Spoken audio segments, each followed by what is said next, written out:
하나님께서 우리에게 주시는 말씀은 신약성경 골로새서 4장 2절에서 3절 말씀입니다. 신약성경 골로새서 4장 2절에서 3절 말씀이에요.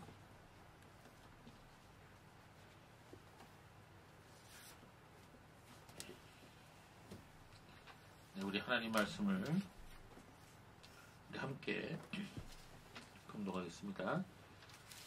4장 2절에서 3절 말씀을 함께 공독하겠습니다. 시작. 기도를 계속하고 기도에 감사함으로 깨어있으라. 또한 우리를 위하여 기도하되 하나님이 전도할 문을 우리에게 열어주사 그리스도의 비밀을 말하게 하시기를 구하라. 내가 이 일 때문에 매임을 당하였노라. 아멘. 네, 오늘 바른 기도 생활이란 무엇인가라는 제목으로 우리 함께 주의 말씀을 듣겠습니다. 저는 오늘부터 몇 주간에 걸쳐서 기도하는 사람들의 바른 자세가 무엇인지 여러분에게 말씀드리고자 합니다. 여러분 지난 한 주간 동안 기도 생활을 하셨겠죠? 여러분의 기도 생활이 어떠셨습니까? 자, 사람들이 흔히 기도를 영혼의 호흡이라고 말을 하죠. 사람이 숨을 참고 살 수 없듯이 기도하는 삶이 끊어지게 되면 영혼이 죽어 있는 것과 마찬가지의 상태가 된다는 것입니다. 자, 여러분 지금부터 제가 시작할 테니까 숨을 참아보세요. 누가 1등 제일 오래 참은지 보겠습니다. 한번 해볼까요? 예. 그냥 했다고 치고. 예. 여러분 사람이 10분 이상 참을 수 있을까요? 아니요. 예. 10분 이상 참으면 어떻게 되죠? 돌아가시죠? 네. 예. 사람이 숨을 참고는 살 수가 없습니다. 이게 우리가 잘 모르고 너무 당연하게 생각하고 살아가는 것 중에 하나죠. 이 공기가 얼마나 감사한지 몰라요. 이 지구 위에 공기가 있다는 게 하나님께서 우리가 호흡하고 살 수 있도록 이 공기를 만드셨는데 이 공기의 배합 또한 굉장히 중요해요. 산소가 더 많았거나 또 산소가 더 적었거나 이런 건 또 곤란한 거죠. 수소, 질소 이런 것들이 배합이 정확하게 되기 때문에 우리가 지금 이렇게 숨을 쉬고 살 수가 있는 것입니다. 자, 기도를 영혼의 호흡이라고 한 이유는 기도가 끊어지면 우리가 숨을 참으면 죽듯이 기도가 끊어지면 영혼이 죽어 있는 것처럼 되어버린다. 예, 어떤 사람이 하루 종일 숨을 참고 있다가 1시간 동안 하루 동안 마실 공기를 다 한꺼번에 마시는 사람이 있어요, 없어요? 예, 그건 불가능하죠. 그렇게 살 수가 없습니다. 마찬가지로 기도도 똑같아요. 여러분 기도도 한동안 하지 않고 미뤄놓다가 한꺼번에 하는 분이 있는데 그건 굉장히 어리석은 것입니다. 그건 좋은 기도 생활이 아니에요. 또한 어떤 사람은 기도에 대한 이론이 빠삭합니다. 기도에 대한 책을 수십 권 읽었어요. 기도에 대해서 이론적으로 너무 잘 알아요. 강의도 할 수 있어요. 그런데 실제로 기도 안 해요. 그 사람 기도에 대해서 아는 거예요, 모르는 거예요? 모르는 거예요. 그런 사람은 기도에 대해서 거리가 먼 사람입니다. 예수님께서도 이 땅에 계실 동안에 기도 매일 하셨죠. 자, 우리 말씀 하나 읽어볼까요? 마가복음 1장 35절 간지 있어요. 시작. 새벽까지도 밝기 전에 예수께서 일어나다가 한적한 곳으로 가서 거기서 기도하셨다. 예수님이 새벽에 기도하셨다고 말씀하고 있습니다. 이것은 하루만 이렇게 하신 게 아니고요. 매일 그렇게 기도하신 거예요. 자, 베드로나 요한 같은 사도들도 매일 시간을 정해놓고 3번 기도했다고 말씀하고 있습니다. 자, 사도행전 3장 1절을 우리 같이 읽어볼까요? 시작. 제9시 기도 시간에 베드로와 요한이 성전에 올라갔습니다. 여기 9시는 몇 시일까요? 우리나라로. 오후 3시를 얘기합니다. 오후 3시. 그래서 유대인들은요, 아침 9시, 낮 12시, 오후 3시 이렇게 하루에 3번 기도를 했다고 해요. 자, 사도 바울도 항상 기도 힘쓰라고 말씀하셨죠? 데살로니가전서 5장 16절 18절 너무나도 유명한 구절입니다. 항상 기뻐하라, 쉬지 말고 기도하라, 범사에 감사하라. 이것이 그리스도 예수 안에서 너희를 향하신 하나님의 뜻이니라. 자, 이거 말고도 우리 신구약 성경에는 기도에 대한 이야기가 굉장히 많이 나옵니다. 그 말은 하나님을 아는 사람이라면, 하나님을 믿는 사람이라면 기도하는 사람이다. 이렇게 말을 할 수 있는 것이죠. 이처럼 기도하는 생활은 우리가 이 세상에서 살아있는 동안 매일 계속되어야 하는 것입니다. 자, 혹시 지난 주간 동안에 여러분 기도에 소홀히 하셨다면, 자, 오늘부터라도 당장 우리 기도하는 시간을 따로 떼어놓고 여러분 기도에 힘쓰는 사람들이 되시기 바랍니다. 그런데 이제 기도하는 것도 중요하지만 이 바르게 기도하는 것도 중요합니다. 바르게 기도하는 것이 더 중요하다고 볼 수가 있습니다. 그래서 우리가 몇 주간에 걸쳐서 어떻게 우리가 기도하는 게 바른 기도 생활인지를 함께 살펴보고자 합니다.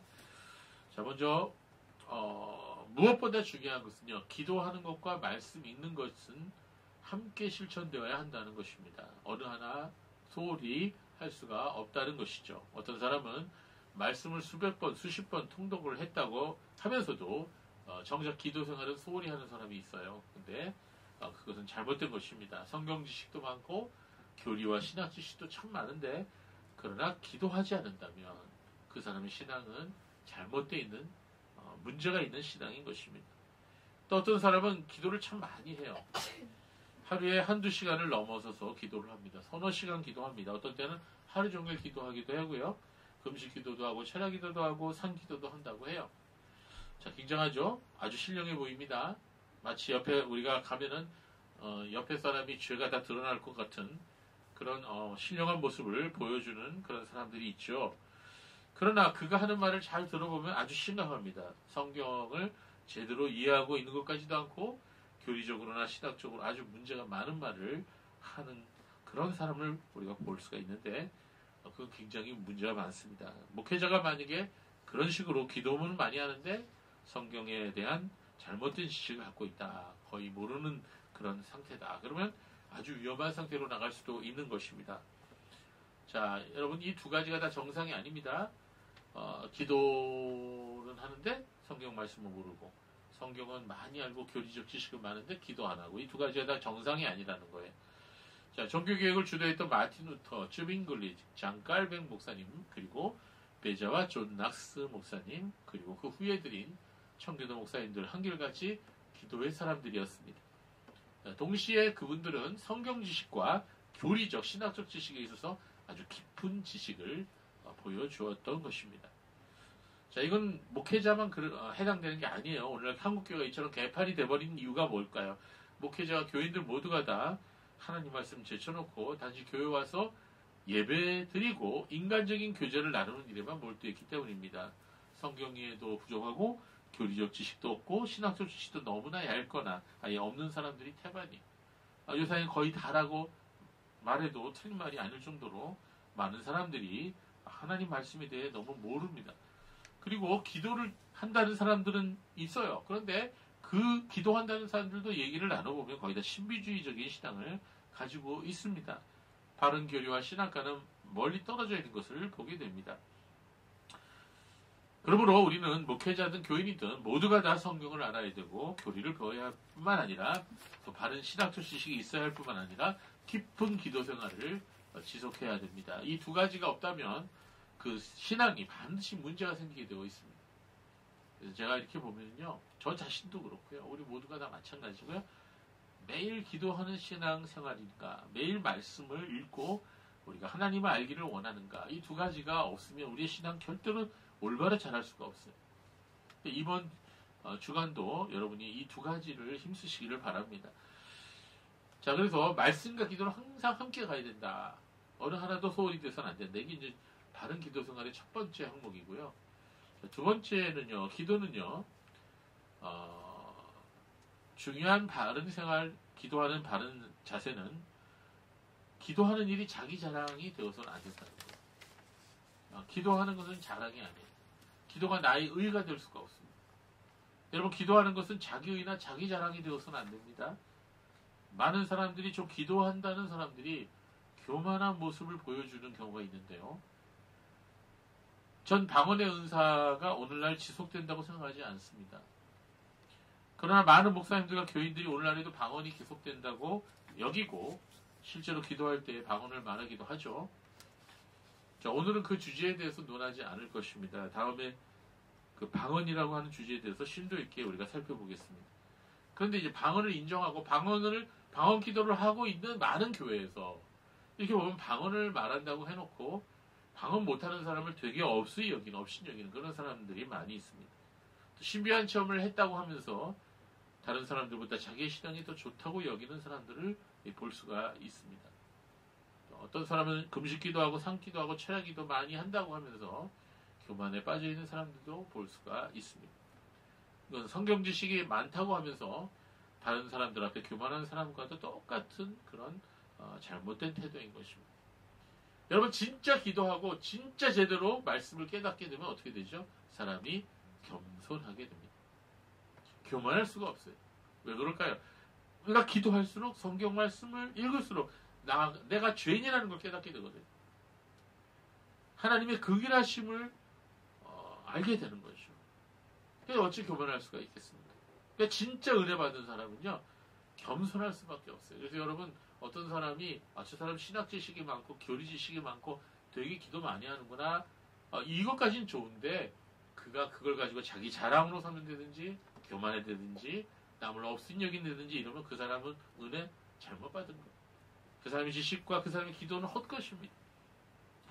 여러분 기도하는 것을 자기 신앙이 좋다는 것을 선전하는 도구로 삼은 사람은요 그 옛날 예수님 시대 때에 살았던 바리새인과 똑같은 행동을 하는 사람입니다. 그들은 사람에게 보이려고 큰 거리나 시장에서 사람들 보는 앞에서 기도했어요. 마태복음 6장 5절에 예수님께서 그 말씀을 하셨습니다. 같이 읽어볼까요? 또 너희는 기도할 때 외식하는 자와 같이 하지 마라. 그들은 사람에게 보이려고 배당과 큰 거리 어귀에 서서 기도하기를 좋아하느니라.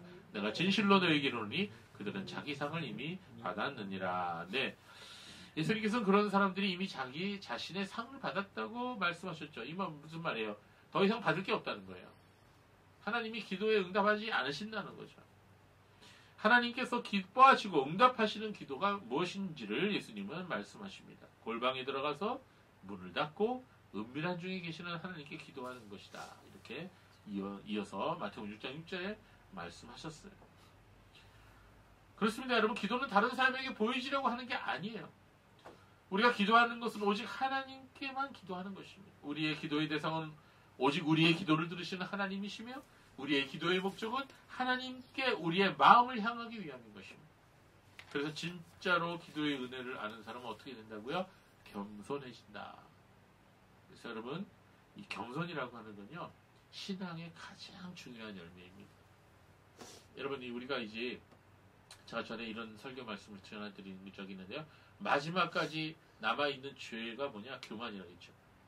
신앙생활이 깊어지고 또 은혜가 많아지고 그 사람의 신앙 연륜이 깊어져도 이 교만이라고 하는 것은 마지막까지 사람을 괴롭혀요. 정말 이 교만을 끝까지 그 교만의 그 물을 뺀다는 게 어려워요. 사람이. 그런데 이 교만의 반대가 겸손 아닙니까? 그래서 사람이 하나님의 은혜를 받았다 하는 것의 가장 중요한 표지는 겸손이에요. 겸손. 마지막까지도 우리는 이 겸손의 은혜를 사모해야 될 줄로 믿습니다. 자 이렇게 우리가 잘못된 기도하는 사람들의 잘못된 자세가 기도를 자기 의나 자기 자랑으로 삼는 것이다 라고 우리가 배웠습니다. 자 그다음 오늘날 우리가 세 번째로 다룰 내용은요. 요새 많은 교회나 성교단체에서 중보기도라는 말을 자주 사용합니다. 여러분 들어보셨어요? 중보기도 여러분도 사용하신 적 있죠? 그래서 중보기도, 중보기도자, 중보기도학교, 중보기도 모임, 중보기도를 너무나 많이 남용하고 있죠. 이 말을 유튜브 들어가 보세요. 얼마나 많은지 몰라요.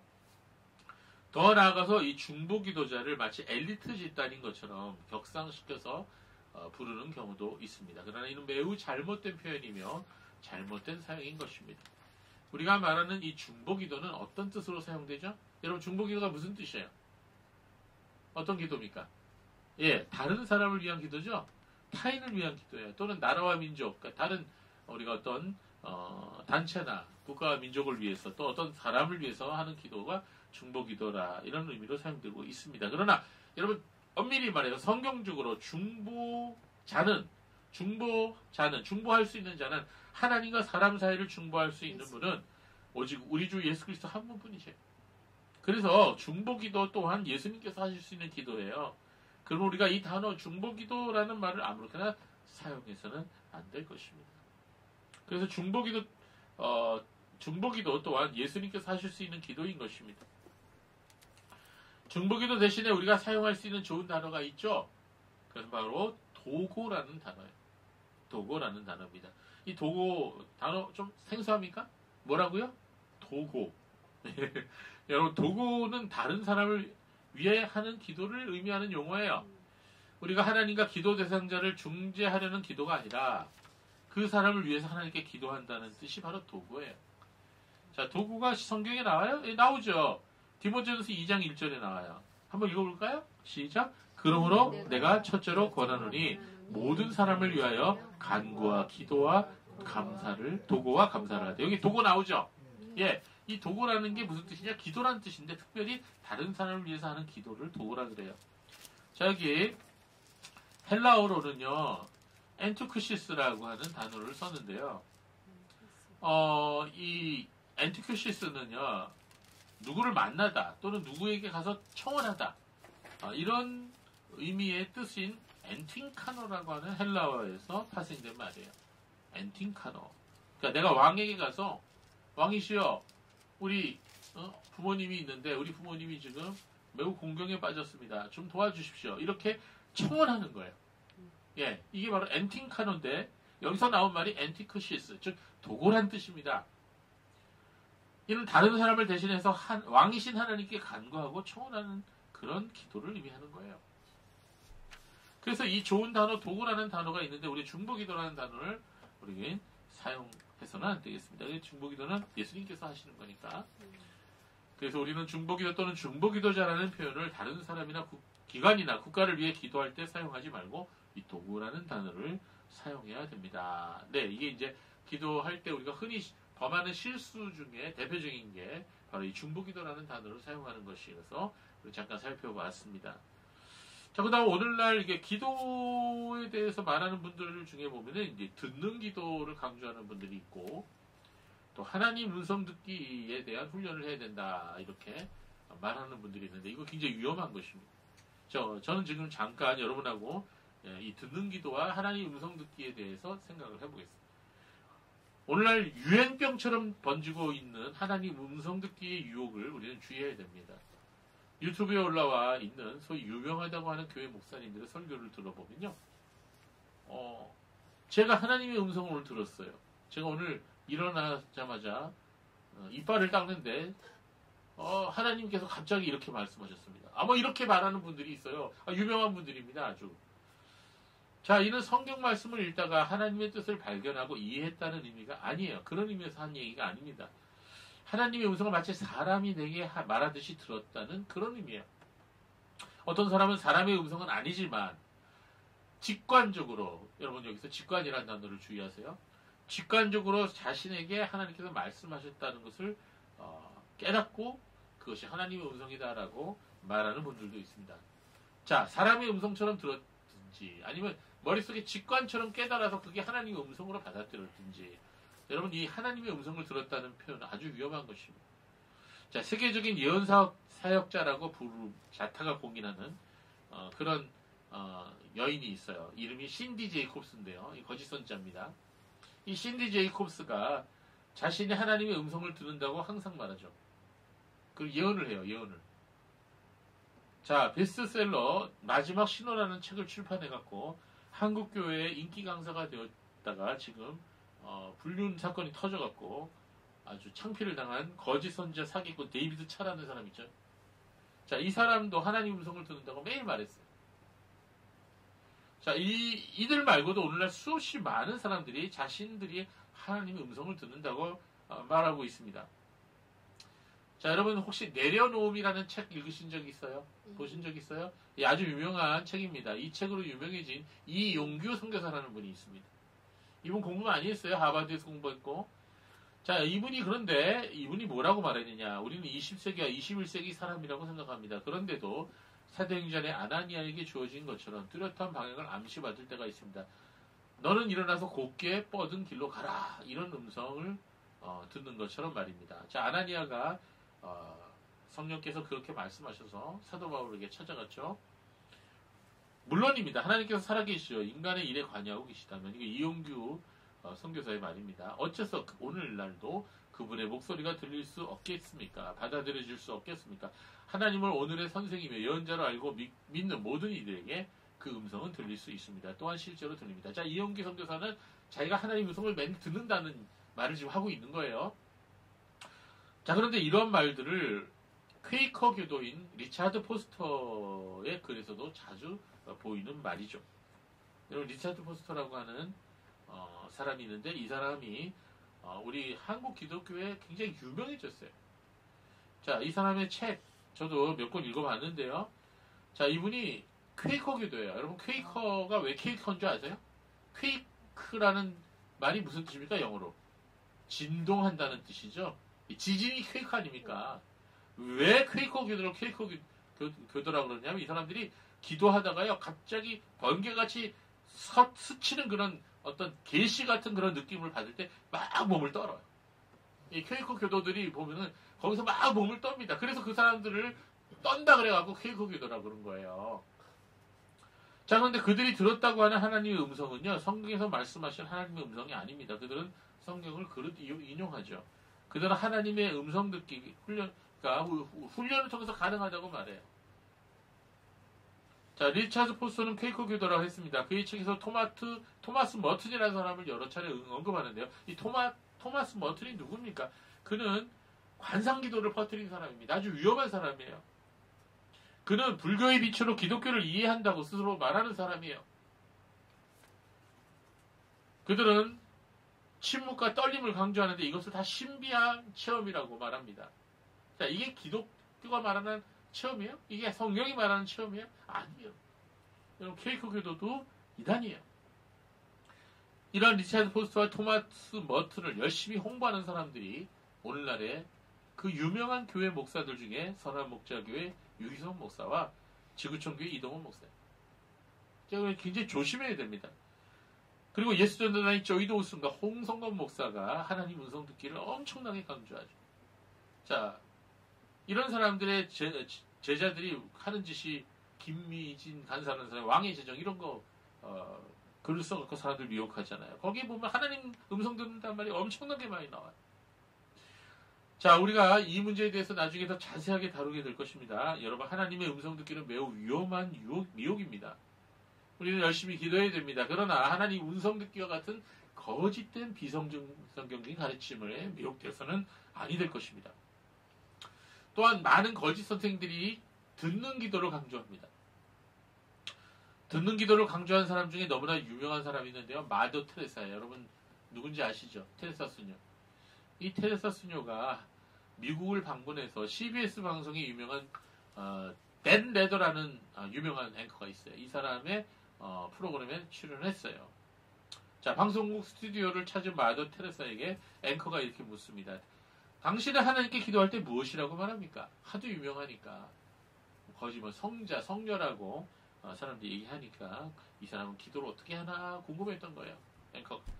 자, 테레사 수녀는 다소곳이 고개를 숙이고 있다가 대답합니다. 나는 듣습니다. 이렇게 대답한 거예요. 아, 기도할 때 뭐라고 말씀하시냐 그랬더니 나는 듣습니다라고 대답한 거예요. 아, 예상 밖의 대답을 들은 앵커는 당황해갖고 다시 질문을 던집니다. 아, 당신이 듣고 있을 때 하나님 뭐라고 말씀하시나요? 그때 마더 테레사 수녀는 잠시 생각하다 다시 대답했습니다. 그분도 듣지요. 뭐 하는 거죠? 예, 나도 듣고 하나님도 듣는다. 여러분, 헨리 나우엔이라는 사람 아시죠? 예, 이분의 책이 한국 사람들이 굉장히 많이 좋아합니다. 예, 저도 이 헨리 나우엔의 책이 여기 거의 다 있어요. 그는 이렇게 말합니다. 기도란 무엇이냐? 기도란 나를 사랑하는 자라 부르시는 분의 음성을 듣는 것이다. 쉽게 얘기하면 하나님 음성 듣는 게 기도라는 거예요. 기도란 그 음성, 나를 사랑하는 자라 부르시는 분의 음성을 듣는 것이에요. 무언가를 많이 말하는 것보다 그분의 음성을 듣는 것이 기도입니다. 오늘날 관상기도를 강조하는 많은 목사들이 듣는 기도를 강조하고 있습니다. 여러분, 이게 굉장히 잘못된 겁니다. 여러분, 하나님을 믿는 사람이라면 하나님의 음성을 듣고 순종하는 것이 당연할 텐데 왜 비판하느냐 이렇게 묻는 사람도 있을 것입니다. 물론 성도들이 살아가면서 하나님의 인도하심을 경험하죠. 기도하며 마음속에 떠오르는 내적 확신이나 깨달음이 있을 수가 있습니다. 이건 뭐 잘못된 거 아닙니다. 어떤 경우에는 아주 매우 강하게 다가오는 그런 어떤 영적인 느낌도 우리가 경험할 수 있어요. 자, 이러한 체험은 성도들이 경험할 수도 있고 체험할 수도 있다고 생각합니다. 그러나 그런 게 아니고 시시때때로 들려오는 사람의 음성과도 같은 그런 구체적인 하나님의 지시가 음성으로 생각으로 다가온다고 말하는 그런 주장은 결코 성경적인 주장이 아닙니다. 그것은 사람이 자기의 욕심을 따라 듣고 싶은 자기의 마음속의 속상임을 듣는 것이고 더 나아가 사단의 미혹에 넘어가는 것입니다. 성경은 우리가 기도할 때 하나님의 음성을 듣는 것이 아니라 하나님께 말씀드리라고 말씀하십니다. 빌립보서 4장 6절에 아무것도 염려하지 말고 오직 다만 모든 이의 기도와 간구로 너희 구할 것을 감사함으로 하나님께 아뢰라. 말씀드리라 그랬어요. 말씀드리라. 기도는 말씀드리는 거예요. 예수님께서는 구하라 그리하면 받으리라고 마태복음 7장 7절에 말씀하셨어요. 시편에서는 하나님께 너희 마음을 토해내라고 말씀하셨습니다. 시편 62편 8절 말씀 보십시오. 백성들아 시시로 그를 의지하고 그의 앞에 마음을 토하라. 하나님은 우리의 피난처시도다. 자, 성경은 우리가 기도할 때 하나님께 말씀드리라 그랬어요. 하나님 우리의 기도를 들으시는 분이십니다. 그럼 우리는 기도하면서 하나님께 말씀드려야 돼요. 그리고 하나님께서는 구약에서나 신약의 사도시대 때처럼 음성으로 말씀하시지 않습니다. 이제는 기록된 말씀을 통해서 당신의 거룩한 뜻을 우리에게 전하고 계십니다. 그리고 또한 우리의 삶 속에서 하나님의 섭리의 손길을 통해 우리를 인도하고 계시는 것입니다. 그래서 우리는 요사이 많은 교회와 목사들이 말하는 것과 같이 듣는 기도를 해야 한다. 또 하나님 음성 듣기를 훈련해야 된다라고 하는 식의 미혹을 우리는 주의해야 하는 것입니다. 우리가 기도하는 것도 중요하지만 바르게 기도하는 게 더 중요해요.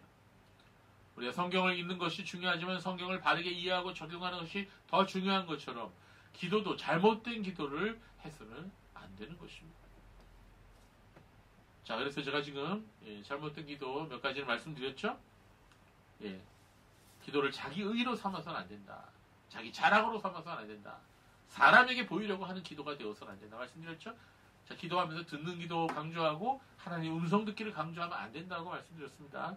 기도는 우리의 마음을 하나님 앞에 쏟아내는 것이고 우리의 구할 바를 하나님 앞에 말씀드리는 것이다 라고 했습니다. 우리가 하나님 앞에 이렇게 기도할 때 우리가 잘못된 기도에 빠지지 않도록 주의해야 됩니다. 자, 마지막으로 우리가 한 가지 더 말씀드리자면 우리가 기도할 때 자신의 뜻대로가 아니라 하나님 아버지의 뜻대로 기도해야 한다는 것입니다. 많은 사람들이 자신들의 탐욕을 따라서 하나님께 구합니다. 그러나 이러한 기도는 응답받지 못한다고 야고보서 4장 2절 3절에 말씀하셨어요.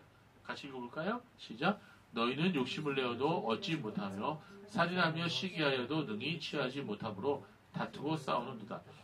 너희가 얻지 못하면 구하지 아니하기 때문이다. 구하여도 받지 못하면 정욕으로 쓰려고 잘못 구하기 때문이다. 아멘. 제가 옛날에 여의도 순복음교회 고등부 성가대에 있었을 때의 일입니다. 그때 1년에 한 번씩 총신대에서 총회신학대학원에서 그 전국 고등학교, 고등부, 교회이죠, 교회. 고등부 성가대 경영대회를 했어요. 제가 있었던 여의도 순복음교회 그 성가대도 해마다 나갔습니다. 거기 영락교회도 나오고 유명한 교회, 추경교회 다 나와요. 교단을 그때 상관하지 않고.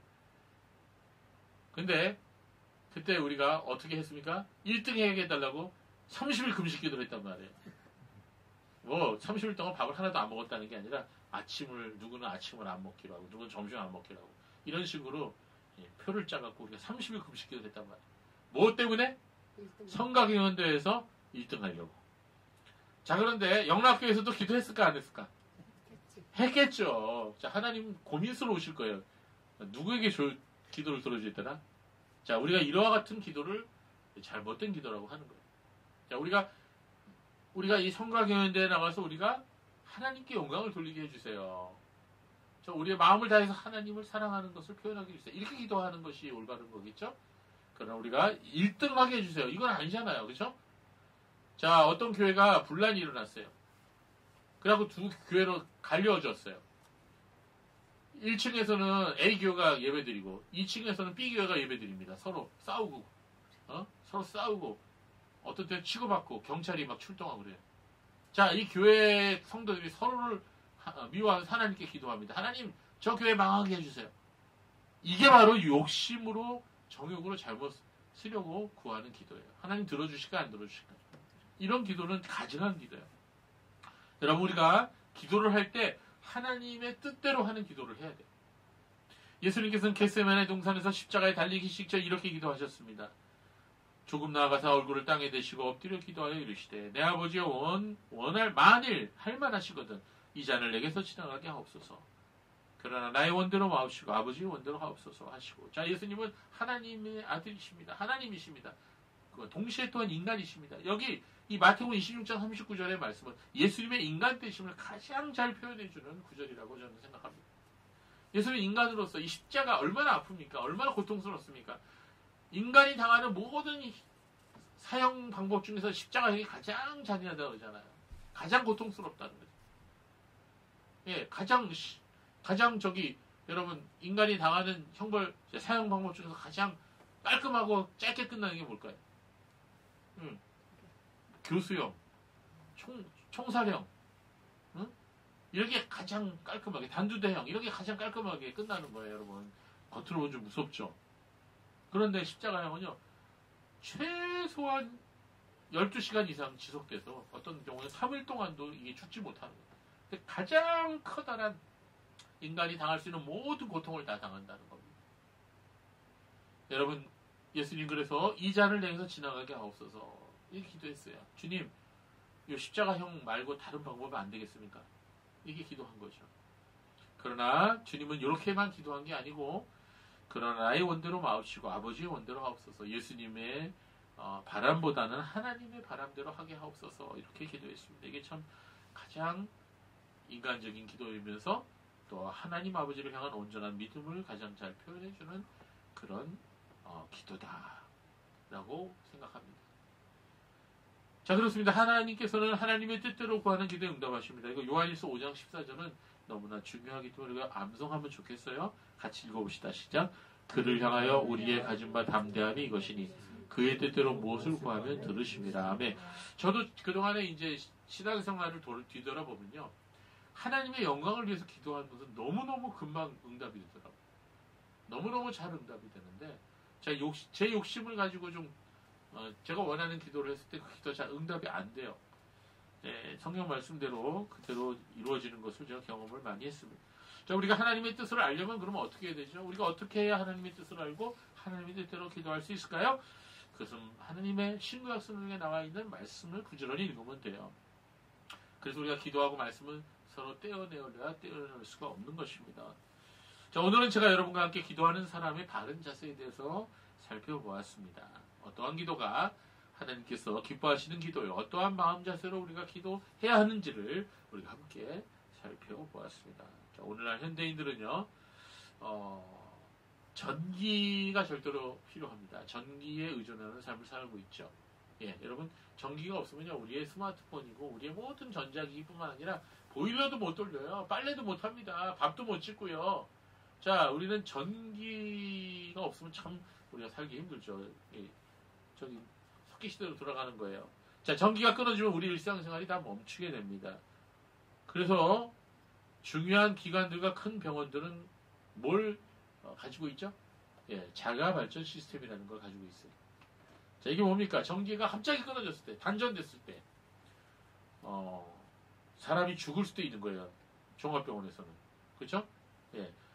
자, 사회도 혼란스러워지다. 신호등이 안 들어오면 어떻게 돼요? 막 빵빵빵빵 쾅쾅쾅 교통사고 나겠죠. 그래서 이 중요한 기관이나 병원들은 자가발전 시스템이 있습니다. 전기가 끊어진과 동시에 그 자가발전 시스템이 자동적으로 발전을 해서 전기를 생산해냅니다. 자, 이것이 없느냐 있느냐에 따라서 목숨이 오갈 수도 있는 것입니다. 자, 여러분, 우리가 타오르는 모닥불에서 한 나뭇가지를 꺼냈을 때 그 나뭇가지가 계속 타오르느냐 아니면은 금방 꺼져서 연기 나느냐, 그 둘 중에 하나죠. 전에도 제가 이 비유를 말씀드렸는데요. 자, 어떤 모닥불에서 나뭇가지 하나를 꺼냈을 때 그 나뭇가지가 계속해서 활활 타오를 수 있다면 그 나뭇가지는 다른 나뭇가지에 불길을 전달할 수도 있죠. 자, 신앙생활이 이와 같아요.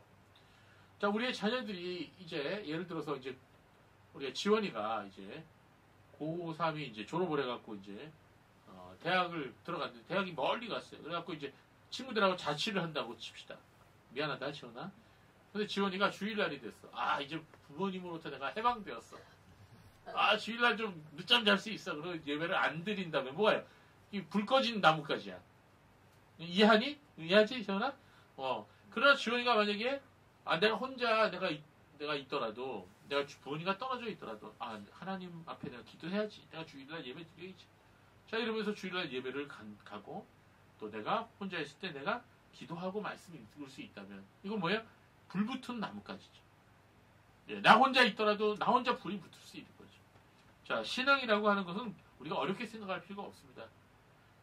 신앙이라고 하는 것은 누가 시켜서가 아니에요. 누가 보기 때문인도 아니에요.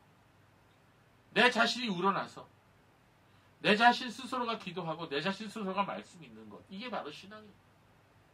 그게 신앙의 출발이에요. 여러분, 그렇다면 지금부터 우리가 그것을 실천해봐야 돼요.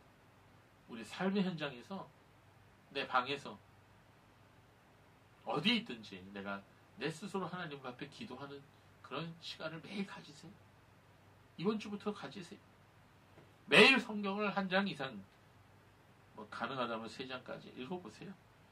자, 이러한 하나님을 향한 신앙 고백이 있는 사람은 기도 안 할 수 없죠. 그러면 신앙생활이라는 것을 우리가 한마디로 우리가 정리해 본다면 하나님을 의지하는 마음과 삶이에요. 그건 뭡니까? 하나님을 떠나서는 나는 아무것도 아니라는 거죠. 하나님을 떠나서는 나 아무것도 할 수 없다는 거죠. 이게 신앙인의 고백이죠. 이게 신앙인의 삶의 자세죠. 이런 사람들은 기도 안 할 수 없죠. 말씀 안 읽을 수 없죠. 여러분의 삶이, 우리들의 삶이 기도하는 삶이 되기를 바랍니다. 그동안 여러 가지 이유로 인해서 기도에 힘쓰지 못했다면 우리 다시 기도하는 성도가 되시기 바라고, 여러분의 삶에 풍성한 하나님의 은혜가 가득한 그런 삶이 되시기를 바랍니다. 기도하겠습니다. 하나님